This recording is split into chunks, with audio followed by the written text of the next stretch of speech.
What's up, everybody? Welcome back to Caps Hockey Review. Back with you again. 2 more games to discuss. Almost had a third. It was going to be one of those rare 3-game editions of Caps Hockey Review, but NHL postponements due to COVID continue to stack up. We'll get into that. 2 games to break down, like I said, between the Jets and the Caps, and then between the Kings and the Caps as well. Finally, the NHL has made its decision on the Olympics. We'll get into all of it. It's Caps Hockey Review. Here we go.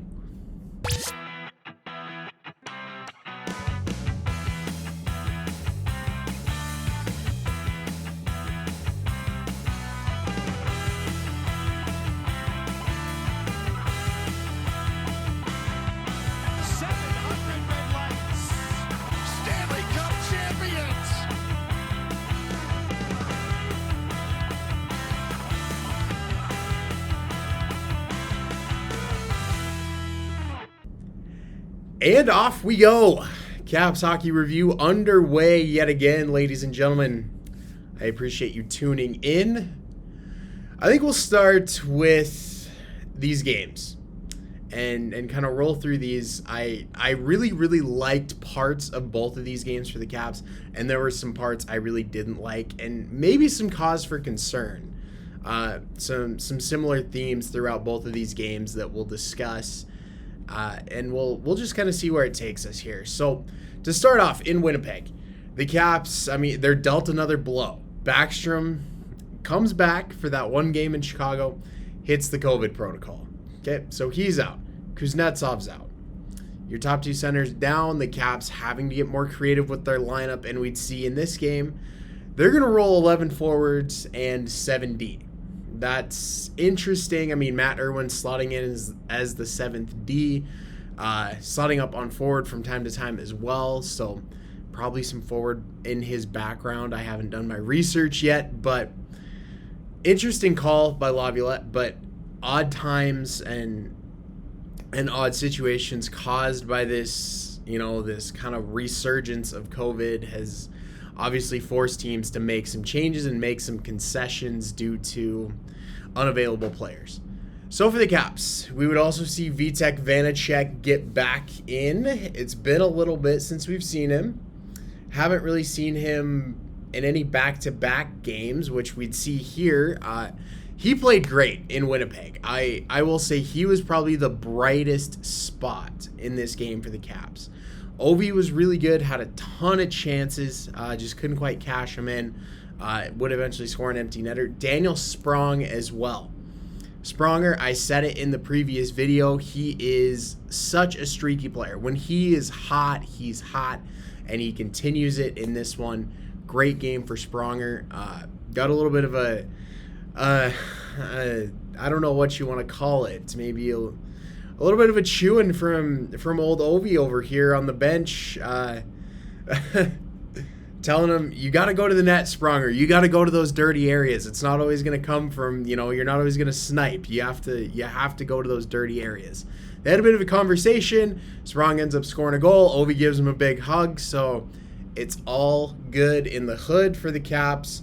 Ovi, as a captain, as a leader, sometimes you have to do that. Sometimes you have to give your teammates the truth, and it's not always going to be pleasant, but a great job. Sprong responds the right way to it, so it's all good there. For the Caps, also, I guess I'll jump into here kind of the concerning things. Vanacek made some huge saves, and that's great, but I feel like as the game moved along, the Caps had a measure of control early in the game. They get up to a 2-goal lead in that second period, and then the Jets were hanging around for most of that first period, and of course in the second period as well. But the concerning thing for me, the Caps get that 2-0 lead, and the Jets just turn it on. And what I mean by this, any NHL team, any hockey team in general, defensively, your goal is, if you're going to give up opportunities, you want them to be a one and done. You want to, if you give up a chance, you want to get to that rebound, clear it out, and, regain possession for your side of the ice. And the Caps were not able to do that. I mean, we would see the Jets hold the zone for, a minute and a half, even 2 minutes at a time, and getting, 4 or 5 good quality scoring chances out of that. So it's concerning. I mean, anytime you're giving up that amount of chances, I mean, they gave up over 40 shots in the game, and a lot of those were high quality. I mean, we didn't see a lot of kind of just outside shots that you like to hold your opponents to. I mean, these were right down the middle. They were rebounds. They were great screen shots. For the Caps, that has to clean up. You can't let that happen, especially against, I mean, the Jets maybe are not as good as they were a couple years ago, but it's they still have a lot of good players. I mean, Kyle Connor, Blake Wheeler, Mark Scheifele, Neil Pionk, and of course Connor Hellebuck, one of the probably top 5 goalies in the NHL in their net. It's a very good hockey team, and you just can't give them those many chances. For the Caps, Vitek stands up. If Vanacek is not on his A game here, the Caps are smoked. Like, the Caps probably lose this game. It's probably reversed. They probably lose this game 5-2, 6-2. It's probably ugly. But Vitek really, really making a difference for the boys in this one. For me, the Caps found a way to respond. Vitek makes some just gigantic saves for the Caps. It's tied 2-2. He makes some more big saves. And if he doesn't make those, obviously the game's out of touch. I mean, the Jets are just riding a huge wave of momentum. The Caps have to find a way to kill it. And that Sprong goal kills it. They get that goal. I mean, the Jets keep pressuring after that. And Vitek just stands up. Caps tack on 2 empty netters. Ovi extends his point streak to 7 games. That's where it would stop, unfortunately. But for the Caps in this one, you're at the end of a road trip in Winnipeg. Winnipeg can be a tough place to play for a lot of guys. It's cold. It gets dark really early. It stays dark for a larger portion of the day than we are used to here in the States. So it can be a tough place to play for some guys. They didn't spend a ton of time in Winnipeg with those travel arrangements. Getting across the border at this point is saying that it's difficult would probably be putting it lightly. So for the Caps, getting a big win, maybe, the game didn't go your way the whole time, but you still found a way to win. And that's what matters at the end of the day. Getting back to DC. LA Kings waiting for you on Sunday. These Sunday night games for the Caps, I'm still getting used to it. I don't know where everybody else is on this. In the previous years with NBC holding the NHL coverage, we would always see Sunday afternoon Caps games. Sunday night Caps games were an extreme rarity. So this is still taking some getting used to for me, and I'm sure for some other Caps fans as well. Moving on to the Kings. Again, same thing. You get out to a 2-0 lead. That's great. That's great. You're starting games the right way. We didn't see that. We haven't seen enough of that these last few years. Starting games the right way, not digging yourself a hole early. But in both of these games, I said there's some troubling themes here. Okay? That Jets game, you let them climb back in and you give up a ton of chances. For the Kings, you let them climb back in. I mean, you're almost through the second period. If you go to the third period up 2-0, you're probably getting out of there. But you give up a shorty with about 2 minutes left in that second period. That's a tough one. Laviolette completely switches the power play except for Carlson after that, so you could tell he was not very happy with that. For the Caps, that third period, they had an edge in shots the whole game. They had plenty of chances. Ovi hit, I think, 2 or 3 posts in this game. So we certainly, I think Faravari hit a crossbar. Certainly could have seen a different outcome in this game, but close only counts in horseshoes and hand grenades. So those posts, that crossbar, they don't count, unfortunately, for the Caps in this one. Falling 3-2, the Kings would add 2 more in the third period. Had a really great chance, the Caps did, late with the empty net. Just kind of a squirrely puck. Nobody could quite get a stick on it in front of the net. It sucks, but it happens. It's just kind of one of those things where it's like, yeah, that bounce just did not want to go your way. So for the Caps, I kind of blazed through that Kings game really quick. Vitek, as I said, getting the second straight start, rewarded for his outstanding performance in that Jets game. I wouldn't pin much of this on him. Certainly that second goal, you'd like to maybe have that back. It's a big rebound, and it just kind of found a way to sneak through the 5-hole on Vitek. But the first one's a shorty. Your guys have to have that covered. Having a guy wide open in your end of the ice when that team's shorthanded, you can't have that happen. And then that third goal, weird breakaway. I don't know if Arvidsson intended to do like the Kucherov no move and just kind of slide it through bit, but that's what happened. Just like I said, this game left me with just kind of a feeling. Like just not what we're hoping for, obviously. And really, I think they let one get away here. And I think the team realizes it absolutely 1,000%. I would expect to see a very competitive Caps team when we see them again, and I'll get into that here in a minute. This game was a winnable game. I will not sit here and say the Kings are an easy team to beat, because obviously they have some young talent. They have guys who've been around for a long time. And the big part of this game, I'd be doing a disservice if I didn't mention it. Garrett Sparks making his first NHL start in almost 3 years. We saw when he made his NHL debut back in the day with the Toronto Maple Leafs, he would get a shutout in his debut. He was the last one before Zach Fucale did it for the Capitals this year. So a huge moment for him. Great for him. I don't find myself finding good stories or good themes in Caps losses very much. But for this guy, I mean, it's been a long road in the minors.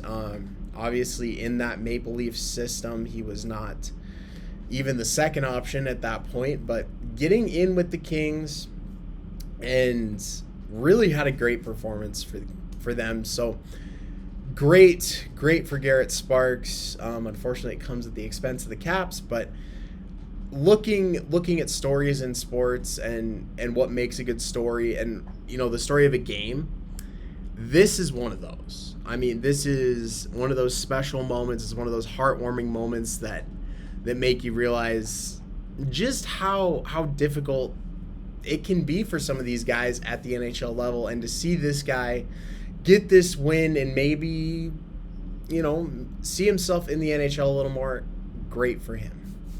Moving past the Kings, I'm done gushing.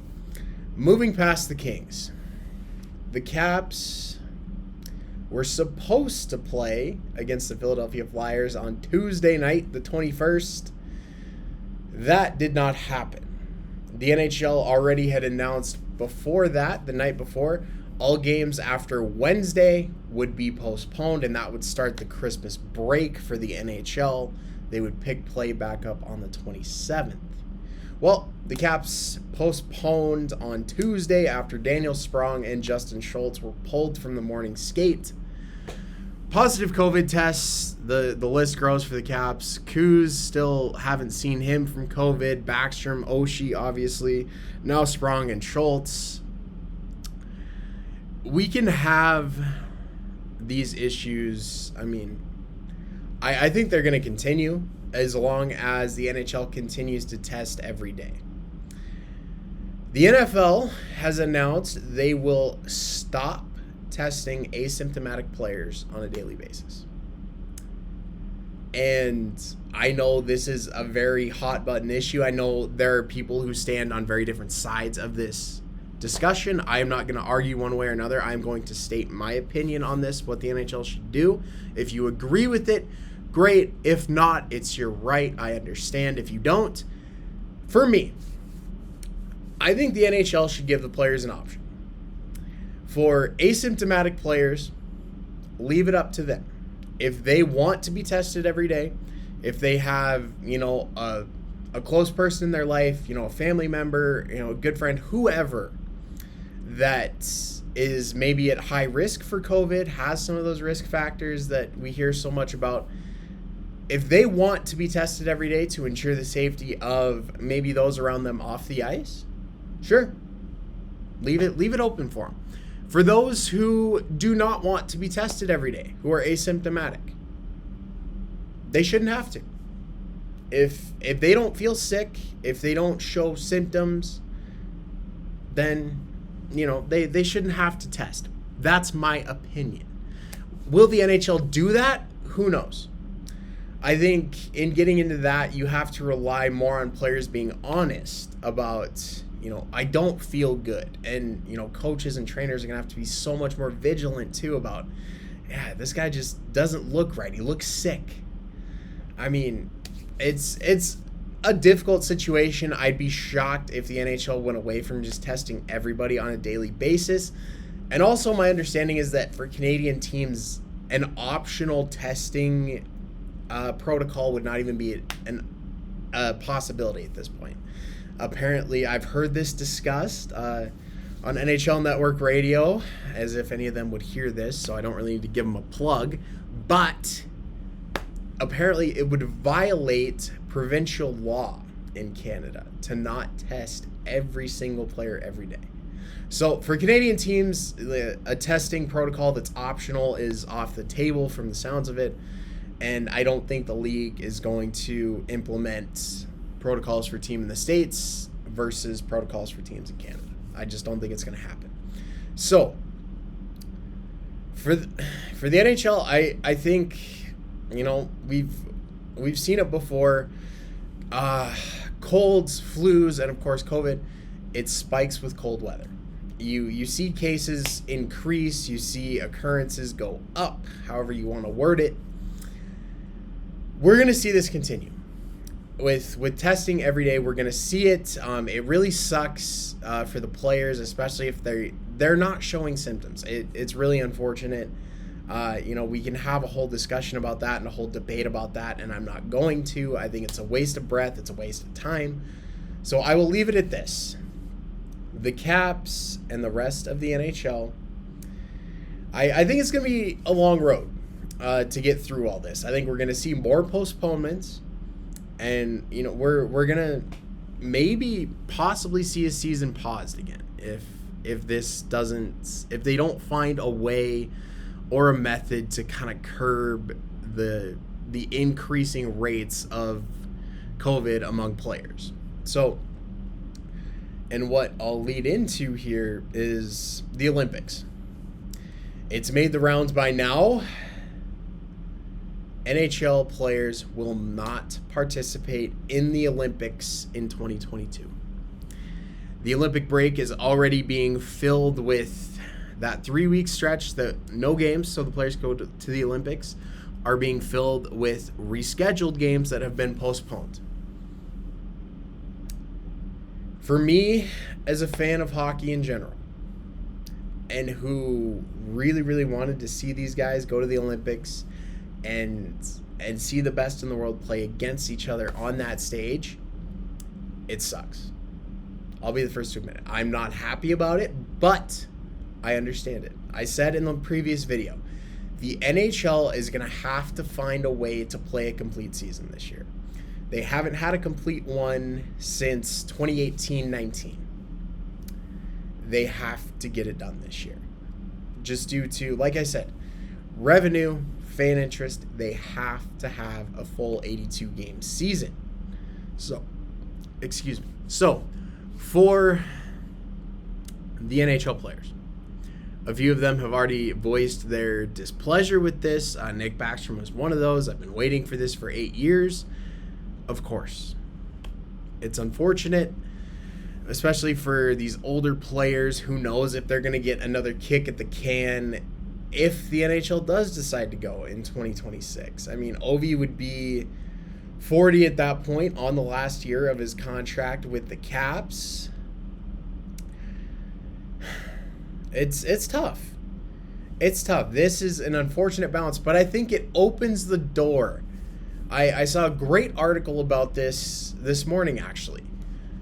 The NHL should really follow in soccer's footsteps, and I'm not talking about play or anything like that. You have the Olympics every 4 years, but have a World Cup. We saw the NHL do this in 2016, and it was fantastic. I mean, you found a way to make sure that every player who had the ability, had the skill, had the savvy to play at that international level, got that opportunity. Some of the teams were very unique. It was really interesting. We saw it. That at-large Europe team really made a great run. Obviously, Canada, U.S. I don't think we saw Germany in there. Finland, Sweden, that Team North America, the Canadians and Americans under 23. That was so cool. And I think maybe this could open the door to have that conversation, because some of these players are obviously, and rightfully so, pissed because they wanted to go to the Olympics. They were mad that they couldn't go in 2018. So I really think this should be a talking point for the Players Association and the NHL. And at this point, it's probably not even on the radar for NHL. Their concern is making up these games and completing their season. Anything outside of that, international play is not even on their radar at this point. I would be shocked if it was. So for all of us as fans, we're going to have to wait another 4 years possibly. Hopefully we'll see maybe a World Cup pop up here in the next couple of years. But this is a tough situation for the NHL. I know the hope was that this wouldn't happen again. We wouldn't run into this issue where we're, postponing games and shutting teams down for weeks at a time. We haven't seen the Flames play a game in going on a couple weeks now. So it's an ugly situation for the NHL, and they're going to have to find a way to get it under control. Obviously, an extended Christmas break will hopefully help with some of that, get everybody back healthy. And I think for the Capitals, to get back to the Caps, to get off all the NHL at large, all this international stuff, for the Caps, this could be a blessing. Obviously, getting a little bit extra time, rest, maybe heal up some of these injuries that are still hanging around, and get these guys who are on that COVID list, get them back to playing here. So we'll see what happens. The Caps are supposed to play against the Senators on the 27th, the first day after the break. We'll see if that happens. Obviously, that Flyers game will be made up. I believe they would have missed a game this evening as well. So a couple games for the Caps to make up moving forward. We will see the Islanders and the Senators coming out of the break. We will be back to discuss a little bit more of it. We'll have, as we get, a little bit closer to that 40 game mark, we'll have a little, halfway point review kind of this halfway mark as a whole and what we've seen and what I expect to continue for the Caps, what I'd like to see stop for them, any of these troubling trends. I obviously will not be back with you until after Christmas, so to everybody, have a happy, healthy holiday with your families, with whoever. I hope it's great for everybody. Gosh, this season's flying by, folks. We're already past the 30 game mark for the Caps, over a third of the way through the season. Some great things we've seen so far. Some things lately we'd like to see clean up. String some wins together. I keep talking about it these last few because, again, I have to do it. We have not seen this team win consecutive games in a couple weeks. It's been one win, one loss, one win, one loss. So we really would like to see that stop. And I think that's kind of what I'm looking for. I'm looking for them to string a couple wins together.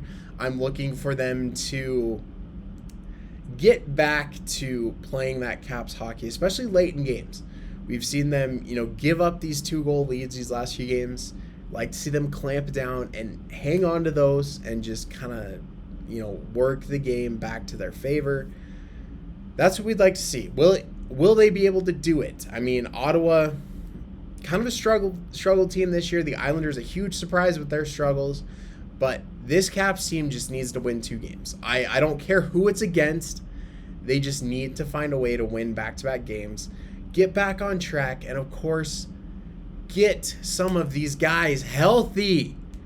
Wilson's still injured. Backstrom, Kuznetsov, Oshie, Sprong, Schultz, now currently on the COVID list. This team is looking more and more like an AHL team every day. Every day.